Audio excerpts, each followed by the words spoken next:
Esiet sveicināti tātad Kazdangā, man prieks jūs sveicināt jau 6. parka svētkos Kazdangā. Nu, es domāju, neko jaunu nepateikšu, ja teikšu, ka parka svētki tātad Kazdangā ir viena no lielākajiem ikgadējiem svētkiem.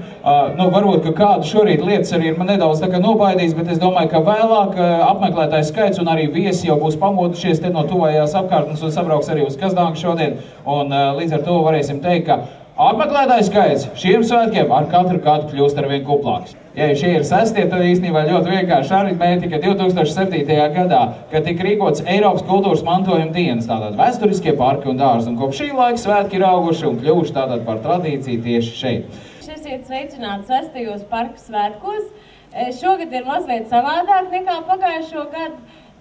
Šogad mums ir izveidojusies tāda zināma kā telšu pilsētiņa vairāk, bet tas priecē, jo mēs esam nodrošinājušies pret lietu. Es vēlēšu jums, lai jums jauki svētki, nebaidīsimies no cipara 6, bet priecāsimies par to. Bet tagad vārds Kazdangas puteju orķestrim.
Paldies visiem parka svētka atbalstītājiem, jo viņu dāsnums palīdz kuprināt šodien šos svētkus. Novēlu visiem izturību visas dienas garumā, un ne tikai dienas, arī vakar cēlienu un nakts cēlienu, un lai šie svētki jums paliek patīkamā atmiņā, un nākošu gadu tiekamies atkal. Rosalietus šodien pasaule atmiņā slīd. Dievs vai zini, kā gribētu es vēlreiz vēl tev pieskarties. Nu jau pagājis vēl viens gads,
tomēr ir bijis tā.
Protams.